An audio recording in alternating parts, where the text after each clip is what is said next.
என்னோட கிரேப் மட்டைல் செடி ஃபுல்லாக ஐஸ் ஆயிடுச்சுங்க. நேத்திக்கு இப்படி இருந்த என்னோட கார்டன் இன்னைக்கு எப்படி இருக்குன்னு பார்க்கலாம் வரீங்களா? நேற்று நைட்டு ஃபுல்லாக வந்து ஐஸ் ரெயின் பேஞ்சிச்சுங்க.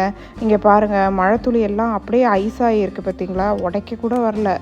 சாரி குளிருங்க. எல்லாம் வந்து -9 டிகிரி -10 டிகிரின்னு இருக்குது. இன்னும் ஈஸ்ட் கோஸ்ட்லலாம் நிறைய ஸ்னோலாம் இருக்குது. நான் இருக்க இடத்துல இந்த அளவு இருக்குது. இந்த செடியெல்லாம் அப்படியே முறுமுறுன்னு இருக்குது. இங்கே பார்த்தீங்களா, நேற்று பேர்ட்ஸ் எல்லாம் வந்து சாப்பிட்டுட்டு இருந்தானுங்கல்ல. இங்கே பாருங்கள், இவ்வளோ ஐஸ் பாருங்கள்.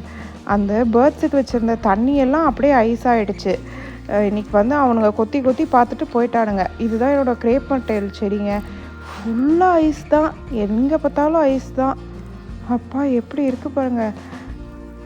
இந்த ஃபென்ஸு, இந்த வீடுங்கள் மேலே இருக்கிற ரூஃபு எல்லாத்துலேயும் நல்லா ஐஸ் ஆகிடுச்சு. பயங்கரமான குளிர். இது பாருங்கள், இது என்னுடைய கத்திரிக்காய் செடி. இப்போ பாருங்களேன், இந்த இலைய எப்படி உடையுதுன்னு மட்டும் பாருங்களேன்.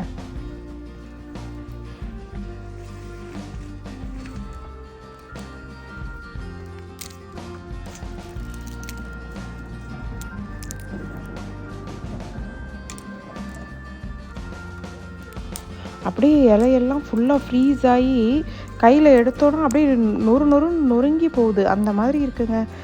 ரோடெல்லாமும் நல்ல ஐஸ் தான். இந்த ஹைவேஸ்லலாம் சுத்தமாக போக முடியலன்றாங்க. இப்போ பாருங்களேன், அந்த வீட்டு ரூஃப்லலாம் இந்த வீடியோவில் வந்து கொஞ்சம் கிளியராக தெரியல.